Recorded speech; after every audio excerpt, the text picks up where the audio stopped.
اسرائیل کی جانب سے ایران پر حملے کیے گئے اور حملے انتہائی حساس جگہوں پر کیے گئے، یعنی ایسے حملے تھے کہ ان حملوں کو ایران کسی صورت برداشت نہیں کر سکتا۔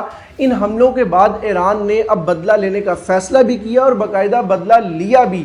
ایران نے اب اسرائیل کے اوپر جوابی کارروائی کرتے ہوئے تقریباً 100 سے زائد ڈرون حملے کیے ہیں اور مزید حملوں کی نیت رکھتا ہے۔ سب سے پہلے میں آپ کو بتانا چاہوں گا کہ اسرائیل نے جو حملے کیے وہ ایکچولی حملے کن جگہوں پر تھے، تاکہ آپ کو ایک مائنڈ میں کلیئر ہو سکے، امیج کریٹ ہو سکے کہ ایکچولی حملے کیوں ایران برداشت نہیں کر سکتا۔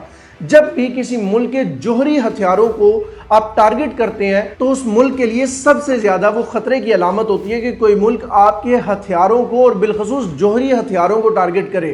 ایسا ہی ہوا، اسرائیل نے ایران کے جوہری ہتھیاروں کو ٹارگٹ کیا، ملٹری بیسز کو ٹارگٹ کیا اور اس قدر ایکوریٹلی ٹارگٹ کیا کہ ایران کے جو آرمی چیف ہیں وہ اپنی جان کی بازی ہار گئے، کئی کمانڈرز اپنی جان کی بازی ہار گئے، اور سب سے حیران کن بات کہ جوہری ہتھیاروں پر کام کرنے والے جو سائنسدان ہیں وہ ابھی تک کی رپورٹ کے مطابق تقریباً 5 سائنسدان اپنی جان کی بازی ہار چکے ہیں۔ سب سے پہلا نام جو ہے وہ فریدون عباسی، عبدالحمید جوہری سائنسدان، احمد رضا ذوالفقاری آزاد یونیورسٹی کے سربراہ اور جوہری سائنسدان محمد مہدی، اس کے علاوہ سید امیر حسین فقیہی اور مطلبی زادہ، یہ نام سامنے ابھی تک آئے ہیں 6 سائنسدانوں کے جو کہ اس حملے میں اپنی جان کی بازی ہار چکے ہیں، اور یہ وہ لوگ ہیں جو جوہری ہتھیاروں پر کام کر رہے تھے۔ اس کے علاوہ وہ جگہیں جہاں پر حملے ہوئے ہیں ان جگہوں کے نام سامنے آئے ہیں، اور وہ جگہ میں اگین کہہ رہا ہوں ملٹری بیسز تھیں، وہ جوہری ہتھیار کی جو تنصیبات ہیں وہ تھی، ان کی ڈیٹیل سامنے آ چکی ہے۔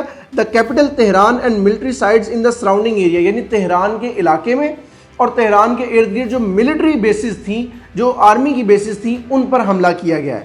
اس کے علاوہ the city of nations south of Tehran, یعنی جنوبی تہران کی سائڈ پہ ایک جگہ ہے جس کا نام ہے نیتنز، یہ بھی ایک بیس ہے which is the location of Iran's uranium enrichment facility۔ یہاں پر بیسیکلی یورینیم کی مائننگ چل رہی ہوتی ہے، یہ بیسیکلی ایک پلانٹ ہے۔ اس کے علاوہ the city of Tabriz north west of Tehran, یعنی جو شمال مغربی علاقہ ہے تہران کا اس سائڈ پہ، where explosions have been reported near a nuclear research center and 2 military bases، یعنی یہ جو تبریز کا علاقہ ہے اس میں بھی 2 ملٹری بیسز اور ایک جو جوہری ہتھیار کی تنصیب ہے اس کے اوپر رپورٹ کیا گیا ہے کہ حملہ ہوا ہے۔ اس کے علاوہ دا سٹی آف اصفہان، یہ ساؤتھ آف تہران میں آتا ہے۔ اس کے علاوہ دا سٹی آف ارک، یہ ساؤتھ ویسٹ آف تہران میں ہے۔ اور جو آخری جگہ رپورٹ کی جا رہی ہے وہ ہے دا سٹی آف کرمانشاہ، یہ ویسٹ آف تہران میں آتا ہے۔ یعنی سب سے زیادہ جو نقصان ہوا جس شہر کو ٹارگٹ کیا گیا مینلی وہ بیسیکلی تہران تھا، جو کہ کیپٹل ہے ایران کا۔ اور جو ملٹری بیسز ہیں وہاں پر کئی کمانڈرز تھے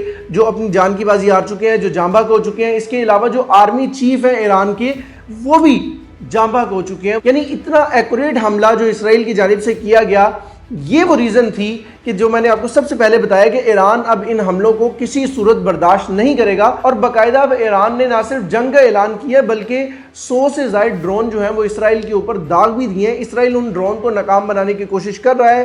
اسرائیلی میڈیا کے مطابق ابھی تک اسرائیل کی حدود میں کوئی ڈرون داخل نہیں ہو سکا، اردن کی حدود میں اور شام کی حدود میں ان ڈرونز کو ناکام بنایا جا رہا ہے، لیکن اسرائیل تک یہ ڈرون ابھی تک نہیں پہنچا۔ بات یہاں پر رکی نہیں ہے بلکہ ایران نے اپنی مساجد کے اوپر سرخ رنگ کے پرچم بھی لہرا دیے ہیں، اور اس سرخ پرچم کا مطلب یہ ہوتا ہے کہ ہم انتقام لیں گے، اور جب تک ہم انتقام نہیں لیں گے یہ پرچم ہماری مساجد کے اوپر ہمیں یاد دہانی کے لیے لگے رہیں گے۔ ہم ان پرچموں کو دیکھ کے اپنا بدلہ لینا نہیں بھولیں گے، اور ہم تب تک بدلہ لیں گے جب تک انتقام کی آگ بجھ نہیں جاتی۔ اسی کے ساتھ ایران کی جتنی عوام ہے وہ بھی سڑکوں پر نکل آئی ہے اور وہ مظاہرے کر رہی ہے، احتجاج کر رہی ہے، غم و غصے کا اظہار کر رہی ہے، اور وہ اس بات کو علل اعلان کہہ رہے ہیں کہ ہمیں کسی بھی حد تک جانا پڑا ہم جائیں گے اور ہم اسرائیل سے بدلہ لیں گے۔ یہ وہ صورتحال ہے جو ابھی تک بنی ہوئی ہے۔ مزید اس کے علاوہ کن کن ممالک نے اسرائیل اور ایران کی جنگ میں اپنا کردار ادا کرنے کی کوشش کی ہے، کنہوں نے اپنی آفر کیا، پاکستان کا اس میں کیا رسپانس تھا، اور سب سے اہم چیز